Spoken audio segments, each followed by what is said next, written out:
Hello guys, അപ്പോൾ ഇന്നിവിടെ camera കുറച്ച് ഷൂട്ടിങ് കാര്യങ്ങളൊക്കെയാണ് നമ്മുടെ ഡോക്ടറുടെ. അപ്പോൾ നമ്മളിവിടെ എല്ലാം സെറ്റ് ചെയ്തുകൊണ്ടിരിക്കുകയാണ്. അപ്പോൾ ഇതാണ് നമ്മുടെ ബാക്ക്ഗ്രൗണ്ട് വരുന്നത്.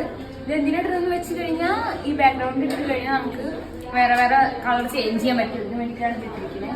അപ്പോൾ നമ്മൾ നീറ്റായി സെറ്റ് ആക്കിയിട്ടൊക്കെ ഉണ്ട്. പിന്നെ ലൈറ്റും കൂടി സെറ്റ് ചെയ്യണം, അത് കഴിഞ്ഞ് ക്യാമറയും കൂടി സെറ്റ് ചെയ്യണം നമുക്ക്. നമ്മളിവിടെ ഉണ്ട്, ലൈറ്റ്സ് ഒക്കെ ഇവിടെ സെറ്റ് ചെയ്ത് വെച്ചിട്ടുണ്ട്. നിങ്ങൾ വിചാരിക്കുന്നുണ്ടാവും കഴിച്ച് ഞാൻ എന്തെങ്ങനെ കിളി പോയ പോലെ ഇരിക്കണമെന്ന്. അപ്പോൾ 1 മണി ആവാറായി, അപ്പോൾ വിശക്കുന്നത് നന്നായിട്ട്. അപ്പോൾ ഫുഡ് കഴിക്കാൻ പോകാനുള്ള സമയമായി, അപ്പോൾ അതുകൊണ്ടാണ് ഞാൻ ഇങ്ങനെ ഇരിക്കുന്നത്. അപ്പോൾ നമ്മൾ ലഞ്ചിന് ഇന്ന് രാവിലെയാണ് ഉണ്ടാക്കിയത്. ചോറും സ്പെഷ്യലാണ് സോയാബീൻ.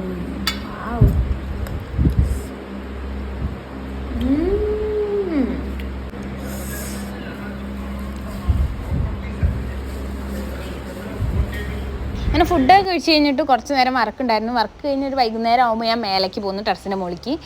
അപ്പോഴാണ് ഞാൻ കണ്ടത് മഴ പെയ്ത് തോർന്നിരിക്കുന്നു. നമ്മുടെ നാട്ടിൽ നിന്നൊക്കെ പറയുമ്പോൾ മഴ പെയ്യുമ്പോൾ നമ്മൾ എങ്ങനെ പോയാലും അറിയും. പക്ഷേ ഇവിടെ നിന്ന് വെക്കുമ്പോൾ ഞാൻ എപ്പോഴും ശ്രദ്ധിച്ചൊരു കാര്യമാണ്, മഴ പെയ്ത് തോർന്നു കഴിഞ്ഞാൽ ഞാൻ അറിയാറുള്ളൂ. കാരണം ബിൽഡിങ് ഈ റൂമിൻ്റെ ഉള്ളിൽ എപ്പോഴും ഇരുന്നിട്ട് മഴ പെയ്ത് തോരുമ്പോഴാണ് ഞാൻ എപ്പോഴും മഴ പെയ്തു എന്ന് പറയുന്നത്. അപ്പോൾ ഞാൻ നല്ല തണുപ്പുണ്ടായിരുന്നു. അപ്പോൾ കുറച്ച് നേരം പുറത്ത് പോയി ഇങ്ങനെ നിന്നു, കുറച്ച് അവിടുത്തെ വീഡിയോസൊക്കെ എടുത്തു. അപ്പോൾ നല്ല ഭംഗിയുണ്ടായിരുന്നു റോഡൊക്കെ കാണാൻ. ഞാൻ ഇപ്പോൾ ഈ ബാംഗ്ലൂരിൽ ശ്രദ്ധിച്ചിട്ടുള്ളത് എന്താണെന്ന് വെച്ച് കഴിഞ്ഞാൽ എല്ലാ സ്ഥലവും അവർ നന്നായി നീറ്റാക്കി വെക്കും, അതുപോലെ തന്നെ നല്ല ഭംഗിയാക്കി വെക്കും. എനിക്ക് എല്ലാ സ്ഥലവും അങ്ങനെ ആണോ എന്ന് അറിയില്ല, പക്ഷെ ഞാൻ നിൽക്കുന്ന സ്ഥലം അങ്ങനെ തന്നെയാണ്. എനിക്ക് എപ്പോഴും തോന്നാറുണ്ട്. ഇന്നത്തെ വീഡിയോയിൽ അത്രയൊക്കെ തന്നെയുള്ള കുഞ്ഞു വ്ളോഗാണ്. അപ്പോൾ എല്ലാവരും മറക്കാണ്ട് സബ്സ്ക്രൈബ് ചെയ്യാൻ. ബൈ.